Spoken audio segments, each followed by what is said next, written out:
저희를 사랑하시는 하나님 아버지 감사드립니다. 영원한 지옥에 갈 수밖에 없었던 저희를 불쌍히 여겨주시고 그 크신 십자가 사랑으로 아무 조건 없이 구원하여 주심에 감사드립니다. 또한 구원받은 이후에 주님의 몸된 교회 가운데 거하며 은혜 위에 은혜를 날마다 더하여 주심도 감사드립니다. 주님께서 너무나 사랑하시고 한 분 한 분 존귀하게 여기시는 서울중앙교회 청년회 형제자매님들 함께 주일 오후에 또 한자리에 모였습니다. 주님 이 가운데 함께 해주셔서 저에게 필요한 말씀을 깨닫게 하여 주시고 또 듣는 저희들은 주님께서 저에게 어떤 말씀을 해주실지 간절히 또 겸손한 마음으로 말씀을 들을 수 있도록 인도하여 주시옵소서. 말씀 가운데 담겨있는 주님의 뜻이 실제 저희 마음 가운데 깊이 새겨질 수 있도록 도와주시고 그 말씀대로 살아갈 수 있는 의지와 힘 또한 허락하여 주시옵소서. 이제 설 연휴도 지나고 또 2월이 시작되었습니다. 교회 가운데 계획하고 있는 여러 가지 일정들 가운데도 함께하여 주시옵소서. 2월에 있을 사무엘 학교와 또 3월에 있을 에스라 훈련학교 가운데 또 함께해 주셔서 모든 일정들이 잘 준비되고 청년 대학생 형제 자매님들이 주님의 말씀으로 복음 전하기 위해 무장되는 귀한 시간이 될 수 있도록 인도하여 주시옵소서. 모임 시작하는 시간입니다. 처음부터 끝까지 주님께서 주관하여 주시옵소서. 예수님 이름으로 기도드렸습니다. 아멘. 네, 요한계시록 2장을 보시겠습니다.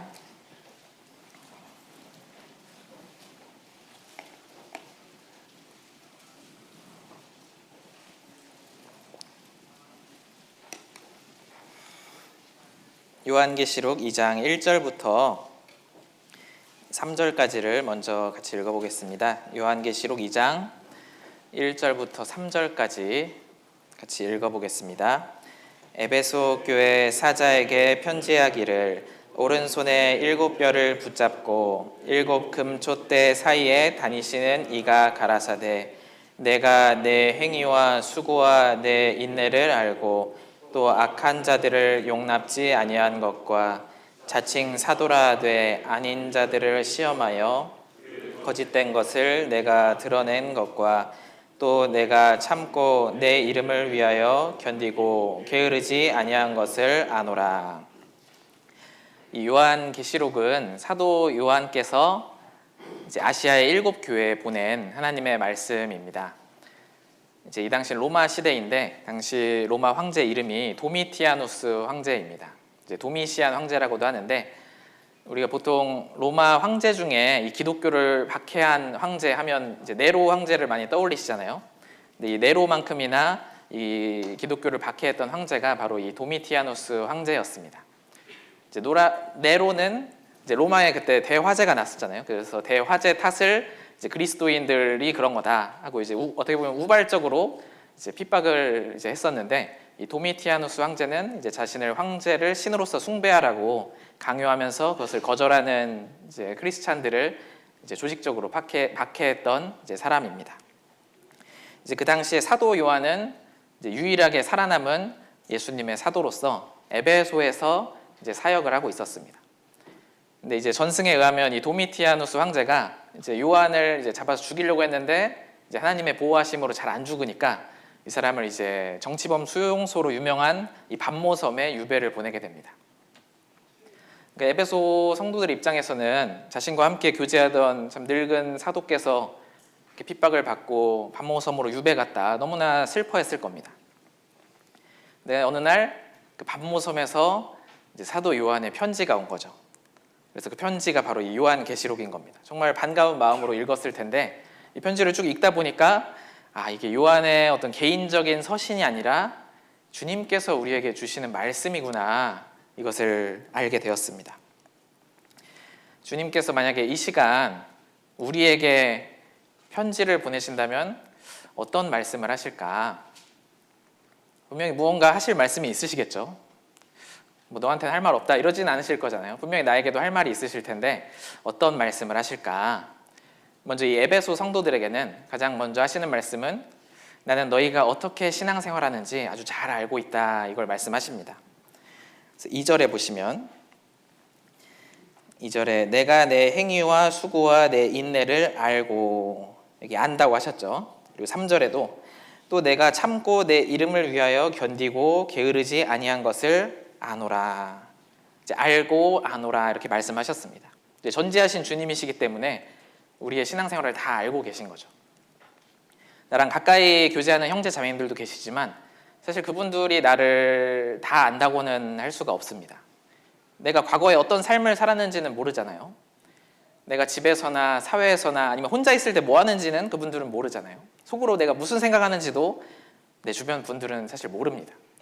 그렇기 때문에 주변 분들이 때로는 나에게 칭찬을 해준다면 그건 정말 사랑해서 해주시는 거기 때문에 감사하긴 하지만 사실 그건 정확한 평가라고는 하기가 어렵습니다. 왜냐하면 그분은 나를 잘 모르거든요. 그런데 우리는 때로는 이제 주변 분들의 어떤 칭찬에 의해서 이제 기분이 좋아지기도 하고 때로는 안 해줘서 서운하기도 하는데 사실 너무 일희일비할 필요는 없는 겁니다. 근데 이제 교회 가운데 계시는 주님께서는 나를 정말 잘 아시는 거죠. 모든 것을 아시고 나의 잘한 부분은 칭찬하시고 또 나의 잘못한 부분은 책망하기도 하십니다. 이제 주님이 정말 교회 가운데 살아계시기 때문에 때로는 이제 설교 가운데 때로는 다른 형제자매들의 간증을 통해서 주님께서 나를 책망하시기도 합니다. 그럴 때 이제 너무 기분 나빠하지 말고 이제 찔린다고 불쾌하지 말고 달게 듣는 자세가 우리에겐 필요합니다. 왜냐하면 지금 잘 안 받아들이면 심판 때에서는 주님을 직접 만나서 그 주님께 그 책망을 동일하게 듣게 될 거거든요. 그러니까 지금은 아직 기회가 있는 거잖아요. 주님께서 나를 책망하실 때 이걸 고쳐야겠구나. 주님을 이제 진짜 심판대에서 만날 때는 이 이야기를 들어서는 안 되겠다. 이런 마음으로 달게 듣는 것이 필요합니다.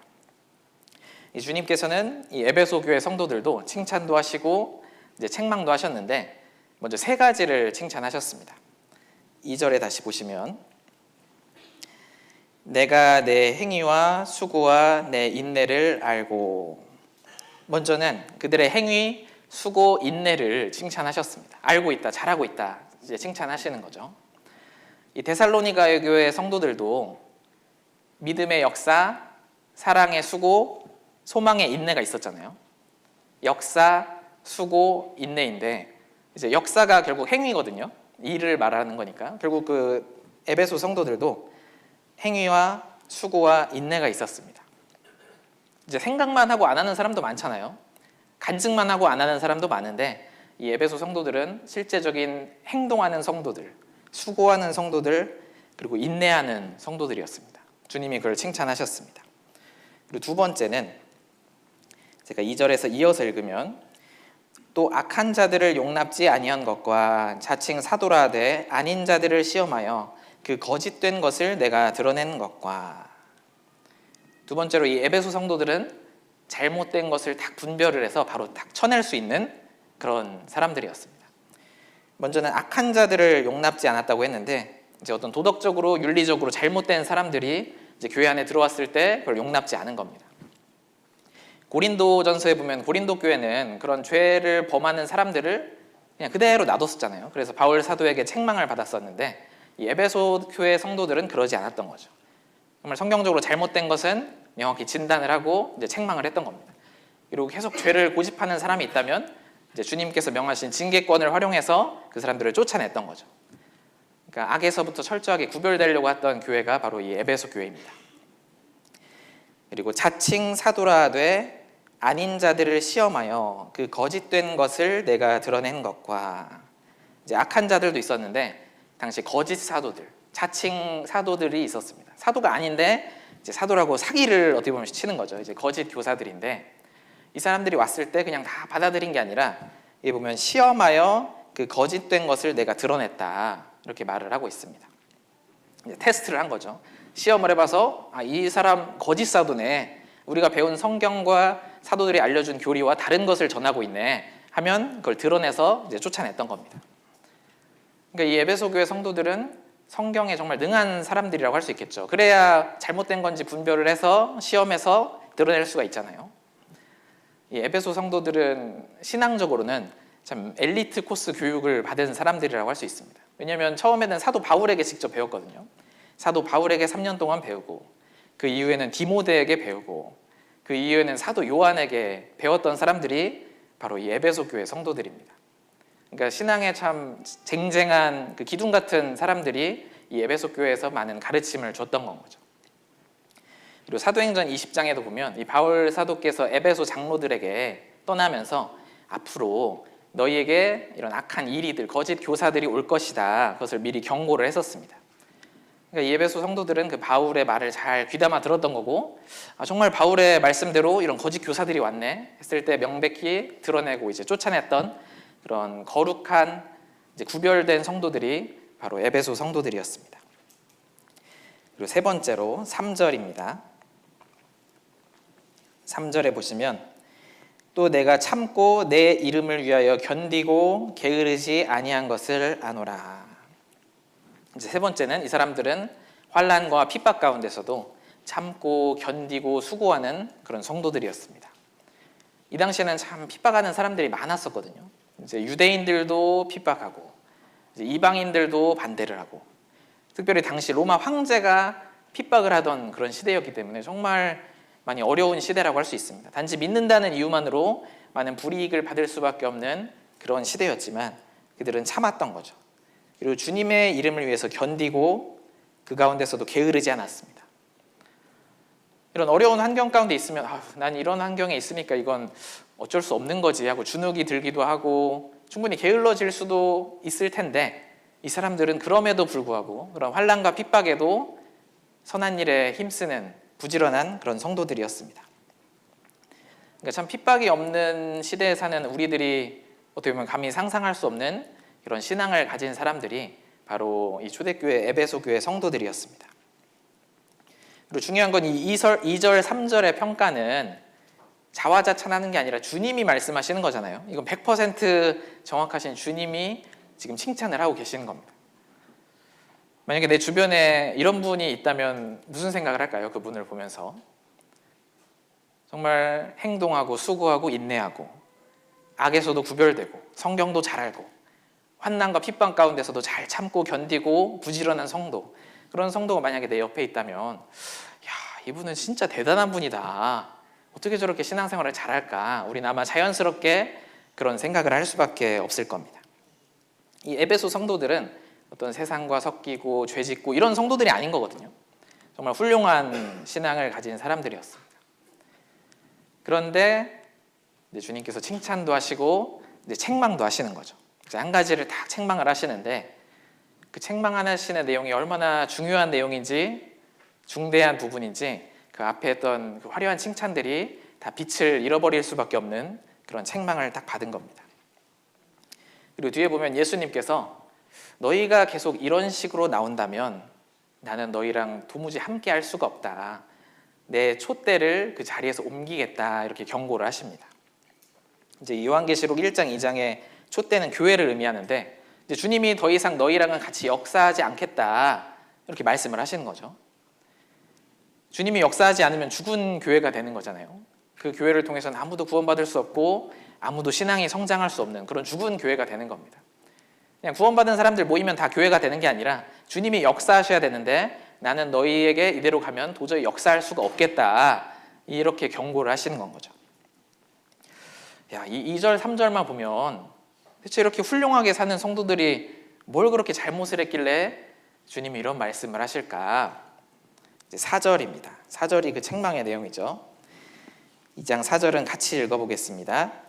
그러나 너를 책망할 것이 있나니 너의 처음 사랑을 버렸느니라. 이 에베소 교회에게 주어진 단 하나의 책망은 너의 처음 사랑을 버렸다. 이 부분을 책망하고 계십니다. 이제 처음 사랑이라는 것은 그 사랑이 분명히 시작된 때가 있다는 거죠. 그래서 요한일서에도 사랑은 여기 있으니 우리가 하나님을 사랑한 것이 아니요 하나님이 우리를 사랑하사 그 아들을 화목제로 우리 죄를 위하여 주셨다고 말씀하셨습니다. 주님이 왜 대체 죄는 내가 지었는데 내가 실컷 지었는데 왜 나를 위해서 나는 아무것도 안 하고 주님이 대신 십자가에 못 박혀 죽어주셨을까? 오직 사랑하기 때문인 거잖아요. 그 십자가는 사랑의 확증이었고 그 사랑을 받아들일 때, 믿을 때 이제 그 사랑이 이제 시작이 되는 겁니다. 이제 처음 사랑이 시작되는 거죠. 근데 이 에베소 교회 성도들은 분명히 구원은 받은 사람들이지만 이제 구원 안 받은 사람한테 하는 얘기가 아니거든요. 구원을 받았는데 분명히 사랑이 시작을 했었는데 그 처음 사랑을 버렸다고 책망을 하시는 겁니다. 한번 예레미야, 여기 표시해 두시고 예레미야 2장도 한번 보시겠습니다. 주님께서 구약시대에 이스라엘에게도 비슷한 책망을 하셨습니다. 예레미야 2장 2절입니다. 예레미야 2장 2절 말씀 같이 한번 읽어보겠습니다. 가서 예루살렘 거민의 귀에 외쳐 말할지니라. 여호와께서 이같이 말씀하시기를 우리와 내 결혼 때의 사랑 곧 씨 뿌리지 못하는 땅 광야에서 어떻게 나를 쫓았음을 내가 너를 위하여 기억하노라. 하나님께서 이스라엘 백성에게 말씀을 하시는 겁니다. 내 소년 때의 우위라는 표현이 나오는데 이 우위는 이제 사랑이랑 같은 표현입니다. 너의 어렸을 때 나를 사랑했던 것, 그리고 내 결혼 때의 사랑, 우리가 처음 결혼했을 때 얼마나 사랑했었는지, 그 씨 뿌리지 못하는 땅 광야에서 어떻게 나를 쫓았음을 내가 너를 위하여 기억하노라. 하나님이 이스라엘 백성을 애굽에서 건지시고 광야에서 함께 하실 때 그 처음 함께 사랑을 했을 때 그때를 지금 주님이 추억을 하고 계신 겁니다. 그런데 그 뒤에 내용에 보면 대체 내가 뭘 잘못했길래 그 사랑을 버렸냐 이렇게 이스라엘을 책망하고 계시는데 그 동일한 책망을 지금 요한계시록 2장에서는 에베소 교회에게 하고 계시는 건 거죠. 근데 우리가 얼핏 잘못 생각하면 에베소 교회 성도들 이렇게 이것저것도 다 잘하는데 뭐 처음 사랑 버린 게 그렇게 큰일이라고 이렇게 책망을 하실까 이런 생각을 할 수 있습니다. 이제 신앙생활의 개념을 잘못 잡으면 이렇게 오해를 할 수가 있는 거거든요. 우리가 신앙생활에서 생각할 것은 주님과 나는 사랑의 관계이다. 정말 구원받은 사람과 주님은 사랑의 관계라는 것을, 이제 결혼한 사이라는 것을 기억을 해야 되는 겁니다. 주님은 나를 위해 모든 것을 주신 신랑이고 모든 구원받은 성도는 신부의 위치인 거죠. 그런데 만약에 함께 그냥 일하는 사이다, 그런 문제가 달라지는 겁니다. 예를 들어서 직장 상사는 일하기 위해서 만난 관계인 거잖아요. 그냥 회사 일을 열심히 하면 되는 거죠. 근데 내가 만약에 회사에서 어떤 프로젝트를 맡아서 열심히 일을 하는 겁니다. 정말 열심히 했어요. 아무도 안 하는데 나 혼자 나서서 이 프로젝트를 끝까지 끌고 가고 이제 마지막 PPT도 내가 다 만들고 해서 보고까지 했습니다. 이제 임원분께 보고를 하는데 보고를 다 하고 나니까 그 회사 이사님이 이제 이야기를 하는 거예요. 내가 다 알고 있다고. 너가 얼마나 수고했는지, 너가 혼자 참 어려운 환경에서도 어떻게 그렇게 실적을 끌어내는지, 야, 보고도 너무 잘했다. 그런데 말이야, 너 왜 요즘 나를 사랑하지 않니? 이대로 가면 승진 못해. 계속하면 자를 거야. 이러면 약간 막장 드라마죠. 이 정도면 이제 신고해야겠죠. 왜냐면 직장인은 일만 잘하면 되는 거잖아요. 일하려고 만난 사이지 사랑하려고 만난 사이가 아니기 때문에 거기서 사랑을 요구하면 굉장히 이상해지는 거죠. 근데 반대로 이번에는 남편과 아내의 케이스를 생각해 볼 수가 있습니다. 아내가 정말 온갖 것을 다 열심히 너무 잘하는 거예요. 그래서 남편이 딱 말을 하는 겁니다. 정말 나는 다 알고 있다고. 당신이 얼마나 수고하는지, 집안일 하느라 고생하고 청소하고 음식도 맛있게 차려주고 재테크도 잘하고 자녀 교육도 잘하고 정말 다 잘하는 걸 내가 잘 알고 있는데, 그런데 왜 요즘 나를 이렇게 사랑하지 않냐고, 왜 다른 사람을 사랑하냐고. 그렇게 말하면 그거는 충분히 말할 수 있는 내용인 거잖아요. 남편과 아내의 관계이기 때문에. 근데 만약에 아내가 그런 남편의 말에 이렇게 대답을 하는 거예요. 아니, 내가 이것저것 다 잘해주면 되지 뭘 사랑까지 요구하냐고, 뭐 대단한 것도 요구하시네요 하면서 너무한 거 아니냐고, 내가 대화 좀 안 할 수도 있지, 당신에게 뭘 좋아하든 말든 관심 없을 수도 있지, 한 달에 몇 번 다른 사람이랑 같이 지낼 수도 있지, 뭘 그런 걸 요구하냐고 하면 그것도 역시 막장 드라마죠. 이게 또 상태가 심각한 겁니다. 남편과 아내와 직장 상사와 후임의 관계는 전혀 다르잖아요. 남편과 아내는 사랑하기 때문에 만났고 더 사랑하려고 만난 사이인 겁니다. 물론 부수적으로 여러 가지를 같이 할 수 있지만 거기서 사랑이 빠진다면 그건 오히려 상대방에게 고통을 주는 행위가 되는 겁니다. 그래서 주님께서는 그 에베소 성도들에게 그 사랑이 지금 빠져있다, 처음 사랑을 버렸다, 이걸 책망하고 계시는 겁니다. 그래서 우리도 우리 신앙생활을 돌아보는 가운데 내가 요즘 처음 사랑을 잃어버린 것 같다고 이제 이런 간증을 많이 하기도 합니다. 근데 성경을 명확히 봐야 될 게 주님은 에베소 성도들에게 너네가 처음 사랑을 잃어버렸다고 하시진 않았거든요. 처음 사랑을 버렸다고 하셨죠. 잃어버린 거랑 버린 거는 많이 다르잖아요. 어떤 신부가 제가 결혼 반지 잃어버렸어요 하는 거랑 결혼 반지 버렸어요 하는 거는 많이 다르잖아요. 그러니까 잃어버린 거랑 버린 거는 많이 다른 겁니다. 그러니까 처음 사랑을 버렸다, 이건 정말 심각한 문제라는 겁니다. 우리가 생각하는 것보다. 그래서 우리는 이 시간 정말 나는 그 처음 사랑을 잘 가지고 있을까 스스로 돌아보는 게 필요합니다. 어떤 분은 막 정말 주님 사랑한다고 말을 하거든요. 저 마음에 정말 주님 사랑한다고, 지금도 마음이 뜨겁다고 말은 하는데 순종은 하지 않는다. 사실 그건 성경이 말하는 사랑은 아닌 겁니다. 한번 요한복음 14장을 보겠습니다. 이 성경이 말하는 사랑이 무엇일까? 요한복음 14장 21절입니다.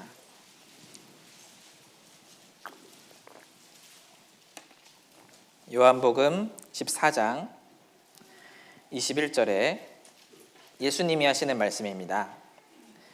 나의 계명을 가지고 지키는 자라야 나를 사랑하는 자니. 주님의 말씀을 지키는 사람이 곧 나를 사랑하는 사람이다, 이렇게 말씀하십니다. 23절은 한번 같이 읽어보겠습니다. 예수께서 대답하여 가라사대 사람이 나를 사랑하면 내 말을 지키리니 내 아버지께서 저를 사랑하실 것이요 우리가 저에게 와서 거처를 저와 함께 하리라. 예수께서 대답하여 가라사대 사람이 나를 사랑하면 뜨거운 눈물을 흘리리니가 아니죠. 마음이 뜨거우리니가 아니라 내 말을 지키리니.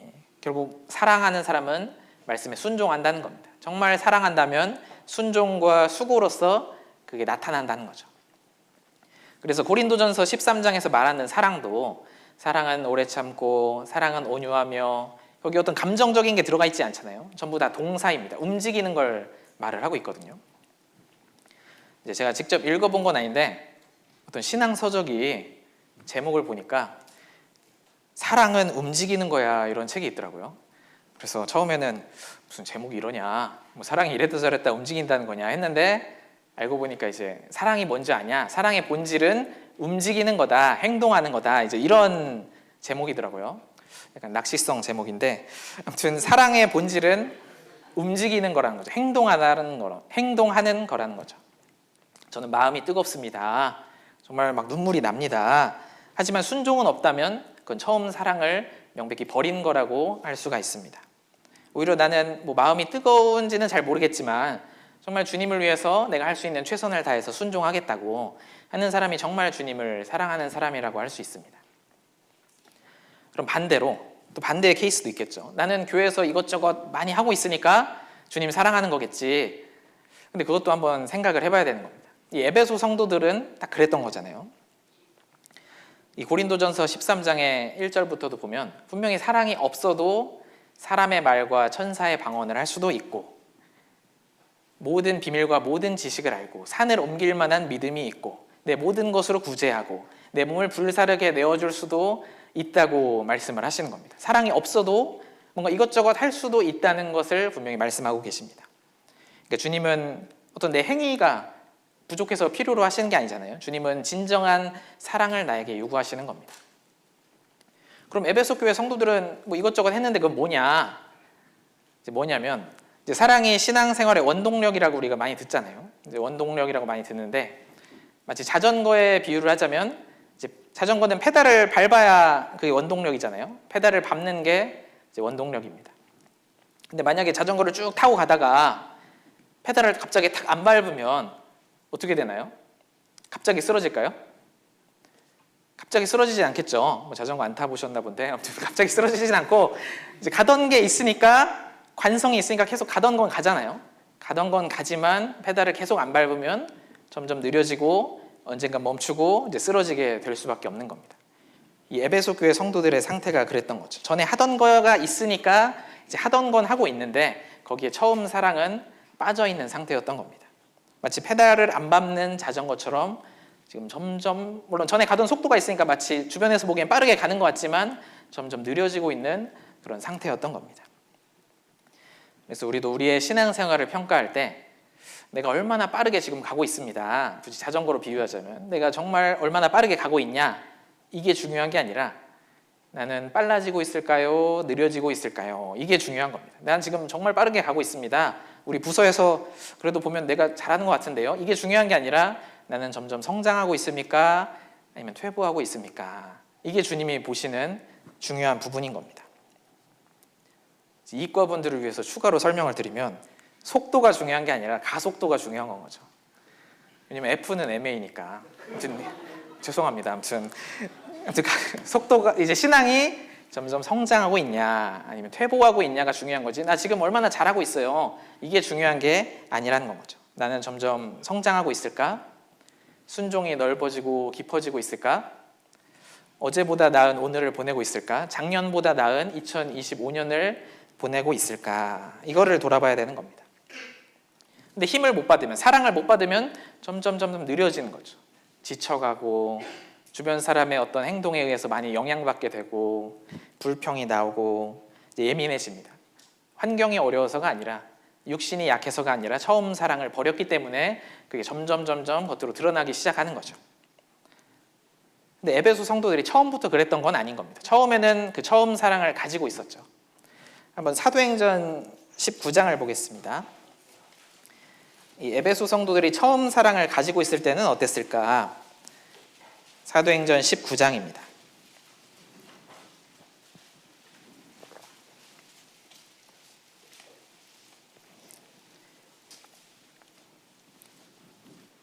사도행전 19장 제가 8절부터 읽어드리겠습니다. 바울이 회당에 들어가 석 달 동안을 담대히 하나님 나라에 대하여 강론하며 권면하되 어떤 사람들은 마음이 굳어 순종치 않고 무리 앞에서 이 도를 비방하거늘 바울이 그들을 떠나 제자들을 따로 세우고 두란노 서원에서 날마다 강론하여 10절은 같이 읽겠습니다. 이같이 두 해 동안을 하매 유대인이나 헬라인이나 다 주의 말씀을 듣더라. 이 바울 사도께서 처음 에베소에서 전도할 때, 이 3차 전도 여행 때 이제 있었던 일입니다. 2년 동안 전도를 했다고 나와 있는데, 그렇게 전도를 하니까 아시아에 사는 사람, 물론 여기 아시아는 지금 그 아시아 대륙을 말하는 게 아니라 이 소아시아를 말하는 거죠. 터키의 서부 지역을 말하는 건데, 2년 동안 전도를 하니까 아시아에 사는 사람은 유대인이나 헬라인이나 다 주의 말씀을 듣더라. 이게 정말 엄청난 거잖아요. 물론 믿든 안 믿든은 본인 선택이지만 다 말씀을 들었다. 대한민국에 사는 사람이 다 말씀을 들었다. 이거 정말 엄청난 거잖아요. 물론 바울도 열심히 전했겠지만 이제 강사가 바울이라면 데려오는 건 에베소 성도들이 했을 거 아니에요. 에베소 성도들이 정말 뜨겁게 처음에는 전도를 했던 겁니다. 주님을 사랑해서 전도했기 때문에 그렇게 힘 있는 복음의 역사가 일어날 수 있었던 겁니다. 물론 말은 좀 못할 수도 있겠죠. 지식은 좀 부족할 수도 있었을 겁니다. 왜냐하면 이 당시에 구원받은 지 이제 1, 2년 됐는데 뭐 얼마나 많이 알겠어요. 말은 부족하지만, 지식은 부족하지만 내가 믿는 고로 말하노라 하는 말씀처럼 말할 내용은 있었던 거죠. 내가 이렇게 주님의 사랑을 깨닫고 너무나 행복하다고, 만약에 이 진리가 잘못되었다면 어떻게 하나님도 모르던 내가 이렇게 하나님을 사랑하게 되었겠냐고, 정말 나는 이 사랑 안에서 너무나 행복한데 당신도 그 행복을 얻는 것이 너무나 쉽기 때문에 한번 와서 들어보라고, 한번 와서 보라고, 이렇게 힘있게 전도할 수가 있었던 겁니다. 그냥 집에 있는데 해야 되는데 안 하면 좀 그런데, 남들 다 하는데, 이래서 한 게 아니라 정말 주님을 사랑했기 때문에 뜨거운 전도를 했었던 거죠. 그리고 18절에도 보면, 18절에 믿은 사람들이 많이 와서 자복하여 행한 일을 고하며, 이제 새롭게 구원받은 사람들이 이제 주님을 사랑함으로 내가 전에 지었던 죄들에 대해서 정말 고하고 버리는 일들이 있었습니다. 근데 19절에 보면 또 마술을 행하던 많은 사람이 그 책을 모아가지고 와서 모든 사람 앞에서 불사르니 그 책값을 계산한 즉 은 5만이나 되더라. 이 에베소는 우상 숭배의 중심지였고 마술을 행하면서 생계를 유지하던 사람들이 많이 있었는데, 이 사람들이 이제 구원을 받은 겁니다. 구원 딱 받고 보니까 내가 정말 주님이 싫어하시는 것으로 생계를 유지하고 있었구나, 이걸 깨달은 거죠. 그리고 그 마술하던 책들을 다 모아서 태워버렸습니다. 그냥 싹 다 태워버린 거죠. 정말 주님이 싫어하신다면 야, 이거 없이 어떻게 사냐 하는 것들도 다 버리는 그런 힘이 있었던 겁니다. 주님을 사랑했기 때문에 죄를 철저하게 버리는 용기가 있었던 거죠. 이 책값을 누가 계산했는지 모르겠지만 아무튼 계산을 했는데 은 5만이나 되었다고 했습니다. 이제 은 하나가 성인 남성 하루 품삯기인데 그럼 10만 원만 잡아도 한 50억 원어치 책을 다 태워버린 거거든요. 그 당시 뭐 인쇄술도 없는데 책이 얼마나 비쌌겠어요. 50억 원어치 책을 그냥 다 태워버린 겁니다. 그걸 왜 팔아? 왜 태워? 그냥 팔지 이렇게 생각할 수도 있는데 팔려면 또 괜히 가지고 있다가 안 팔리면 한번 읽어볼 수도 있고 뭐 괜히 이러잖아요. 그러니까 완전 싹을 잘라버리려고 그냥 다 태워버린 겁니다. 그냥 캠프파이어를 다 해버린 거죠.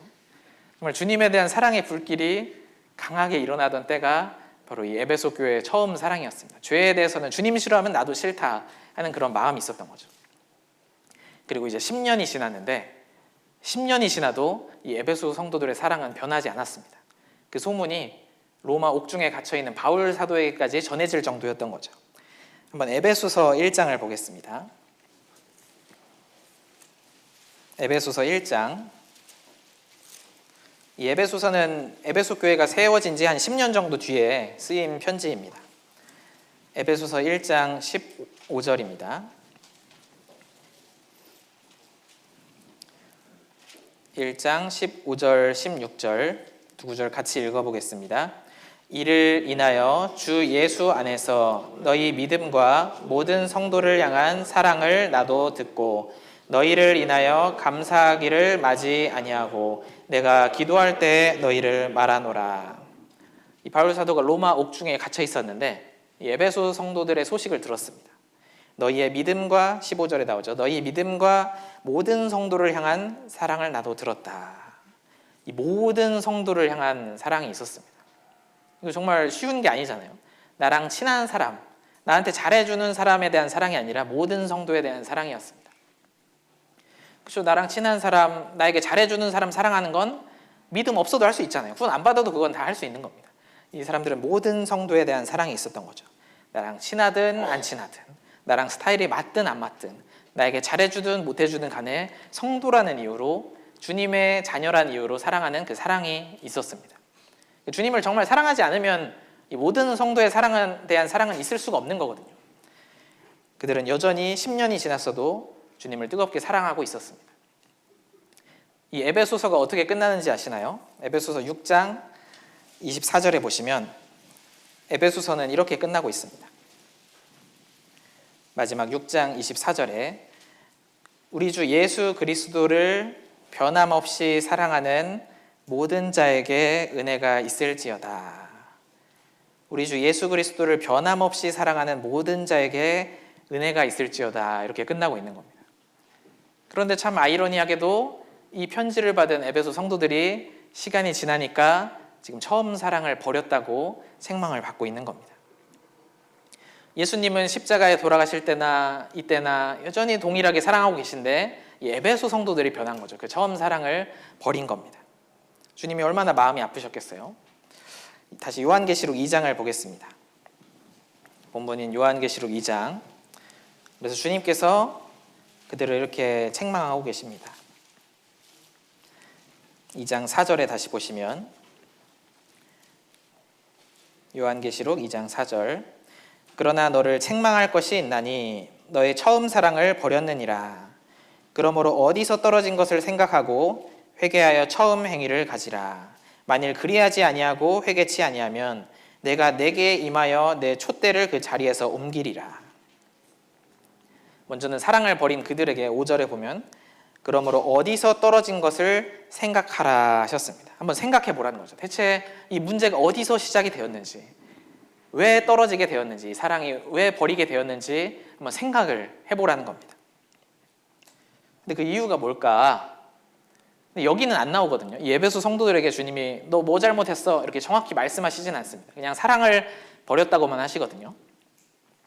이제 뒤에 나오는 어떤 버가모 교회는 세상과 섞였다 이렇게 책망을 하셨고, 두아디라 교회는 거짓 선지자를 받아들여서 명백히 죄를 지었다 이렇게 책망을 하셨는데, 만약에 에베소 성도들이 어떤 죄를 짓거나 세상과 막 섞여서 살았다면 분명히 말씀을 하셨을 겁니다. 근데 별 말씀이 없으시거든요. 이 에베소 성도들의 문제가 뭐였을까? 이제 생각은 해볼 수가 있습니다. 이 하나님께서 아시아의 7 교회에게 편지를 보내시면서 자신을 소개하실 때 그 상대방의 상황에 맞게 자신을 이렇게 소개를 하십니다. 이 에베소 성도들에겐 자신을 뭐라고 소개하셨냐면 2장 1절에 에베소 교회 사자에게 편지하기를 오른손에 7 별을 붙잡고 7 금촛대 사이에 다니시는 이가 가라사대. 주님은 오른손에 7 별, 이 1장 20절에 7 별은 7 사자라고 했습니다. 교회 일꾼을 말하는 거죠. 주님은 오른손에 교회 일꾼들을 붙잡고 7 금촛대, 그 교회 가운데 역사하시는 분이다. 나는 일꾼들을 붙잡고 교회 가운데서 역사하는 존재다. 이렇게 이 에베소 교회 성도들에게 자신을 소개하고 있습니다. 아마 이 에베소 성도들은 먼저는 주님의 일은 참 열심히 했지만 본질인 주님에 대해서만큼은 놓쳤던 것 같습니다. 그래서 이 당시는 에베소 교회가 세워진 지 한 40년 정도 되었을 때입니다. 이 요한계시록이 기록될 때는 40년 정도가 흘렀는데 이제 40년 정도 됐으니까 꽤 큰 교회로 성장을 했겠죠. 이제 교회 시스템도 잘 갖춰지고 이제 교회 성도들은 이 교회가 어떻게 돌아가는지 정말 잘 알았을 겁니다. 아, 교회가 이런 식으로 돌아가는구나. 일꾼들은 누구누구가 있고 이런 걸 정말 잘 알았겠죠. 하지만 주님은 그 눈에 보이는 것만 보지 말고 그 본질에 집중하라는 겁니다. 그 일꾼도 물론 중요하지만 교회도 중요하지만 그 배후에 역사하시는 주님을 잊지 말라는 건 거죠. 근데 에베소 교회 성도들은 아마 교회 가운데 일은 정말 열심히 했지만 그 본질이신 주님은 놓쳤던 것 같습니다. 그리고 일만 이제 집중을 하기 시작한 거죠. 누가복음 17장도 보겠습니다. 이 에베소 교회 성도들의 첫 번째 문제는 이제 본질인 주님을 놓쳤다는 겁니다. 누가복음 17장 7절입니다. 이제 주님께서 종에 대해서 말씀을 하시는 거죠. 누가복음 17장 7절에 너희 중에 네게 밭을 갈거나 양을 치거나 하는 종이 있어 밭에서 돌아오면 저더러 곧 와 앉아서 먹으라 할 자가 있느냐? 도리어 저더러 내 먹을 것을 예비하고 띠를 띠고 나의 먹고 마시는 동안에 수종 들고 너는 그 후에 먹고 마시라 하지 않겠느냐. 이 종에 대해서 말씀하시면서 종이 밖에서 밭 갈고 양 치고 힘들게 돌아오면은 아이고 너 고생했다 쉬어라 이렇게 하는 주인이 있겠냐. 먼저는 주인이 먹고 마시는 동안 그걸 준비하고 수종 들고 그 후에 먹고 마시라 하지 않겠냐 이렇게 말씀을 하시는 거죠.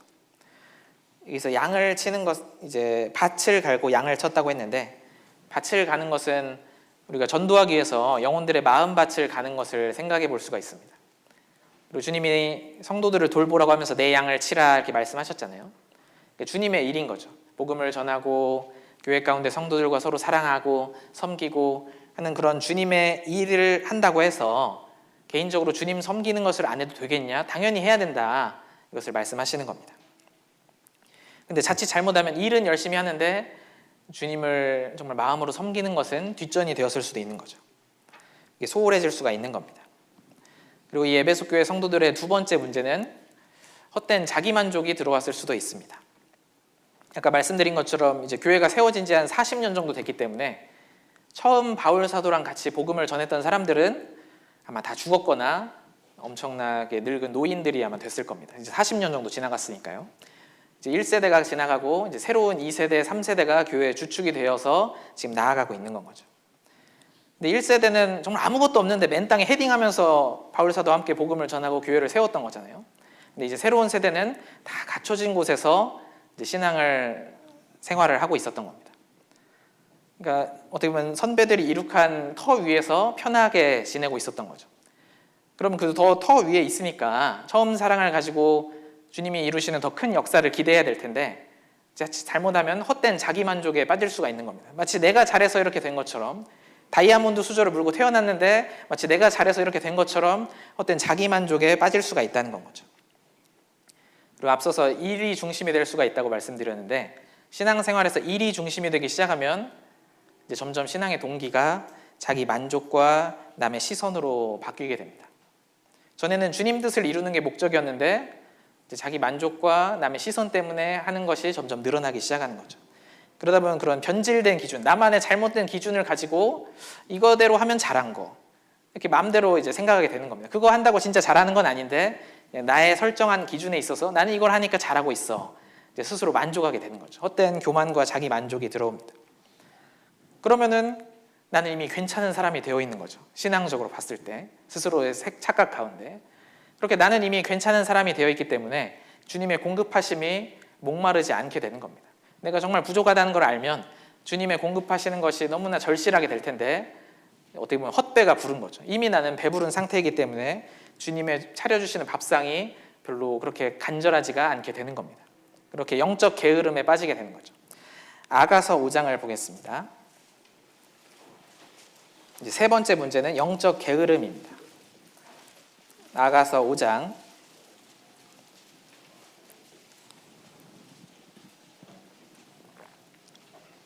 아가서 5장 2절입니다. 이제 신랑과 신부의 대화가 나와 있죠.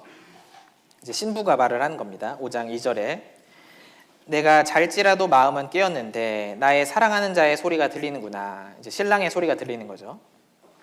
문을 두드려 이르기를 나의 누이, 나의 사랑, 나의 비둘기, 나의 완전한 자야. 문 열어다고 내 머리에는 이슬이, 내 머리털에는 밤 이슬이 가득하였다 하는구나.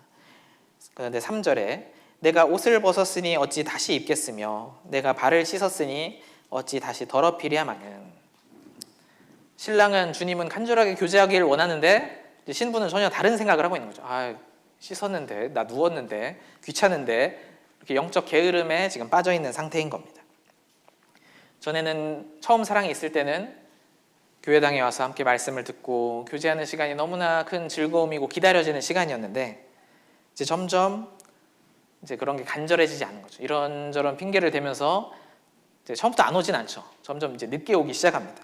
늦게 오는 게 이제 당연해지는 거죠.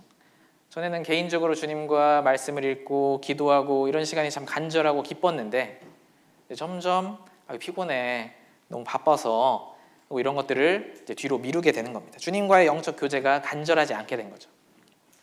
그러다 보면 자연스럽게 힘이 없어질 수밖에 없잖아요. 이제 점점 외적인 전도와 봉사도 이제 힘이 빠지기 시작합니다. 이제 형식적으로 하기 시작하는 거죠. 그러다 보면 교회에 있을 때와 이제 혼자 있을 때의 삶의 갭이 점점 커지기 시작합니다. 이제 외식하는 삶으로 점점 바뀌는 거죠. 신앙생활의 감사와 기쁨이 줄어들게 됩니다. 그때 주님이 주시는 신호라는 걸 깨닫고 이거 나한테 뭐가 문제가 있는데 이거 바꿔야 되는데 내가 징계받고 있구나. 이걸 돌이켜야 될 텐데 이렇게 재미가 없지. 이렇게 즐거움이 없지. 이제 그러면 이제 점점 다른 곳에서 즐거움을 찾기 시작하는 겁니다. 주님 안에서 즐거움이 안 되면 내가 뭔가 문제가 있구나 이걸 생각해야 되는데 어디 다른 거 재밌는 거 없나 이렇게 점점 찾게 되는 거죠. 그렇게 네 번째 문제는 이제 세상 사랑으로 넘어가게 되는 겁니다. 세상 사랑이 마음에 들어오기 시작하는 거죠. 이 에베소 교회도 아까 말씀드린 것처럼 이제 40년 정도 됐다고 했잖아요. 처음에 복음 전하던 바울 사도도 죽고 베드로 사도도 죽고 이제 다 사도들은 다 죽었습니다. 이제 사도 요한만 남아있는 상태인데 이런 생각이 들 수가 있는 거죠. 아니 근데 우리가 처음 말씀 들을 때부터 주님 오신다 했는데 40년이 지나도 안 오셨네. 이런 생각을 자연스럽게 하게 되는 거죠. 이 초대교회 성도들은 마라나타 하면서 인사했잖아요. 정말 주님 다시 오시기를 간절히 사모했던 사람들인데 아니 근데 40년이 돼도 안 오시네. 주님은 더디 오시나 보다. 딱 이런 마음의 생각이 딱 들어가니까 점점 이제 세상 사랑이 마음에 들어오기 시작하는 겁니다. 아가서 2장을 한번 보겠습니다. 아가서 2장 15절입니다. 15절 말씀 한번 같이 읽어보겠습니다. 우리를 위하여 여우 곧 포도원을 어는 작은 여우를 잡으라. 우리의 포도원에 꽃이 피었음이니라. 주님과 나의 포도원에 꽃이 피고 잘만 가꾸면 이제 열매들이 맺힐 텐데 작은 여우가 들어와서 포도원을 지금 망치고 있는 겁니다. 열매가 맺히지 못하게 하고 있는 거거든요. 이 작은 여우가 어떤 세상적이고 세속적인 그런 것을 의미합니다. 지금 잡으라고 했잖아요. 작은 여우를 잡으라. 이제 잡아 죽이라는 건 거죠. 제거하라는 겁니다. 삶 가운데 이런 세속적이고 세상적인 것. 주님의 사랑이 내 마음 가운데 식어지게 하는 것을 없애야 되는 거죠. 근데 작은 여우라고 했잖아요. 작은 여우이기 때문에 세상 사람의 기준에서는 상식적인 거라고 느껴질 수도 있는 겁니다. 충분히 구원 안 받은 사람들은 다 상식적이라고 생각하거든요, 이걸. 근데 이 작은 여우를 잡으라고 할 때 여러 가지 갈등이 있을 수밖에 없는 거죠. 마귀는 그 가운데 아유, 이 정도는 괜찮지, 이것도 못해, 누가 무슨 목사님이야? 뭐 이러면서 이제 이 정도는 괜찮아 하면서 이제 용납하게 하는 그런 작은 여우들이 있는 겁니다. 이것 때문에 주님과 나의 포도원이 지금 다 망가져 있고 열매가 그래서 안 맺히는 건데 작은 여우를 잡지 않고 있는 거죠. 그렇게 작은 여우를 용납하면 이제 점점 여우가 커지는 거죠. 점점 커지고 이제는 교회에서 보내주던 형식조차도 무너지게 되는 겁니다. 신앙이 점점 그렇게 무너지는 거거든요. 말라기 시대 제사장들처럼 야, 왜 이렇게 번패스러운 게 많아? 왜 이렇게 번거로워 이거? 왜 이렇게 모임이 많고 이 바쁜 시대에 왜 자꾸 모이기를 힘쓰라고 하는지, 나는 안 그래도 삶의 무게가 무거운데, 이런 점점 불평과 원망이 입 밖으로 나오고 점점 대충하고 이제 결국은 안 하게 되는 겁니다. 그렇게 신앙이 무너지다가 이제 아예 실족까지 하게 되는 건 거죠. 그래서 우리가 야, 분명히 저분은 신앙생활을 정말 잘했는데 또 어디 갔지? 이러는 경우에 왜 갑자기 사라졌지? 이런 생각을 할 수 있는데, 갑자기 사라지는 사람은 세상에 절대 없는 거죠. 갑자기가 아니라 분명히 그 과정이 있었는데 브레이크를 밟지 않았기 때문에 계속 가서 결국은 실족까지 하게 되는 겁니다. 물론 에베소 성도들이 아직 그 정도까지는 아니었지만 처음 사랑을 버렸기 때문에 결국 이렇게 될 수밖에 없었던 겁니다. 시간이 지나면 이렇게 될 수밖에 없는 거죠. 로켓이 위로 날아가고 있는데 점점 느려지고 있어요. 그러면 언젠간 멈추고 언젠간 바닥으로 떨어지고 처박히는 거는 시간 문제인 거죠. 그것처럼 처음 사랑을 버린 성도는 결국 무너질 수밖에 없는 게 시간 문제인 겁니다. 그렇기 때문에 주님은 강하게 책망을 하시는 거죠. 다시 요한계시록 2장을 보겠습니다. 그래서 주님이 세 가지를 하라고 명하셨습니다. 요한계시록 2장 5절, 2장 5절 같이 다시 읽어보겠습니다. 그러므로 어디서 떨어진 것을 생각하고 회개하여 처음 행위를 가지라. 만일 그리하지 아니하고 회개치 아니하면 내가 내게 임하여 내 촛대를 그 자리에서 옮기리라. 세 가지를 명하셨는데, 먼저는 어디서 떨어진 것을 생각하라. 생각하고, 두 번째는 회개하여. 정말 이건 가벼운 문제가 아니구나, 이거 정말 심각한 문제였는데 내가 잘못했구나, 이것을 마음으로 느끼고 회개하라는 겁니다. 돌이키라는 거죠. 아, 주님 정말 잘못했습니다. 제가 신앙의 본질이 주님이라는 것을 잊고 어떤 드러나는 일에만 너무 집중을 했습니다. 주님, 제가 정말 잘못했습니다. 모든 것이 은혜였고 주님의 도우심이었는데 마치 내가 잘한 것처럼 헛된 교만과 자기 만족에 빠져 있었습니다. 정말 주님과의 교제의 갈급함을 잃어버리고 영적인 게으름에 빠져 있었습니다. 주님이 더디 오신다 생각하고 점점 세상 사랑하는 마음에 커지고 있었습니다. 이거를 이제 회개하고 돌이키라고 주님은 말씀하시는 겁니다. 그렇게 지식적으로 내가 어디서 떨어졌는지 알고 감정적으로 슬퍼하고 여기서만 그치는 게 아니라 실제 의지를 동원해서 이제 삶을 바꾸라고 하시는 겁니다. 그래서 마지막 세 번째는 처음 행위를 가지라. 5절에 이렇게 말씀하셨잖아요. 처음 행위를 가져라. 처음 사랑에서 나오는 처음 행위를 다시 가지라고, 삶을 바꾸라고 주님은 말씀하시는 겁니다. 정말 주님께서 호되게 책망하신 거죠. 만일 그리하지 아니하고 회개치 아니하면 내가 너에게 임하여 내 촛대를 그 자리에서 옮기리라. 주님께서 이렇게 책망을 하신 겁니다. 때로는 우리가 주님께 책망을 받고 나의 삶을 보면서 내가 어쩌다 이렇게 됐지, 때로는 낙심이 되기도 합니다. 하지만 어떠한 상황에서도 낙심은 금물인 거죠. 그래서 6절을 한번 같이 읽어보겠습니다. 오직 내게 이것이 있으니 내가 니골라당의 행위를 미워하는도다. 나도 이것을 미워하노라. 이 니골라당은 초대교회 당시에 있었던 이단입니다. 그러니까 우상 숭배를 하고 행음해도 괜찮다. 뒤에 2장 14절 15절에 보면 나오는데, 죄를 용납해도 된다, 죄 지어도 된다, 이런 잘못된 가르침을 전하는 이단이 당시에 니골라당이었습니다. 근데 주님께서 보면 니골라당을 미워한다고 하셨거든요. 6절 마지막에 나도 이것을 미워하노라. 그 니골라당을 미워한다고 하셨는데 주님이 니골라 당은 미워하지만 처음 사랑을 버린 에베소 교회 성도들 밉다고 하신 적은 없잖아요. 주님은 니골라 당이 밉다고 했지 처음 사랑을 버린 에베소 성도들이 밉다고 하신 적은 없습니다. 왜냐하면 주님은 여전히 동일하게 사랑하고 계신 거거든요. 에베소 성도들이 바뀐 거지 주님의 사랑은 여전히 동일하게 사랑하고 계신 겁니다. 그러니까 간절하게 돌이키라고 이제는 바뀌라고 책망을 하시는 건 거죠. 그렇기 때문에 우린 낙심할 것이 아니라 주님 사랑을 기억하는 가운데 처음 사랑에서 나오는 처음 행위를 가져야 되는 겁니다. 마지막 7절을 한번 같이 읽어보겠습니다. 귀 있는 자는 성령이 교회들에게 하시는 말씀을 들을지어다. 이기는 그에게는 내가 하나님의 낙원에 있는 생명나무의 과실을 주어 먹게 하리라. 이 요한계시록 2장 1절부터 7절의 말씀은 당시에 에베소 교회 성도들만 들으라고 하신 말씀이 아닙니다. 왜냐하면 여기 말씀하셨잖아요. 귀 있는 자는, 들을 귀 있는 자, 정말 마음이 겸손하고 하나님의 말씀을 들을 수 있는 귀를 가진 사람은 성령이 교회들에게 하시는 말씀을 들을지어다. 에베소 교회에게 하시는 말씀을 들을지어다 하신 게 아니라 교회들에게 하시는 말씀을 들으라고 하셨잖아요. 지금 우리 이 시대 우리에게도 하시는 말씀인 겁니다. 이기는 그에게는 내가 하나님의 낙원에 있는 생명나무의 과실을 주어 먹게 하리라. 이제 이기는 사람은 참으로 거듭난 사람, 구원받은 사람은 이기는 사람입니다. 우리의 가진 그 믿음이 세상을 이긴다고 말씀하셨잖아요. 참으로 거듭난 사람이 이기는 사람인데 결국 정말 거듭난 사람은 주님의 책망을 듣고, 왜냐하면 안에 생명이 있기 때문에 회복을 한다는 겁니다. 결국은 처음 사랑을 되찾게 된다는 거죠. 처음 사랑을 되찾는 것이 결국 이기는 것입니다.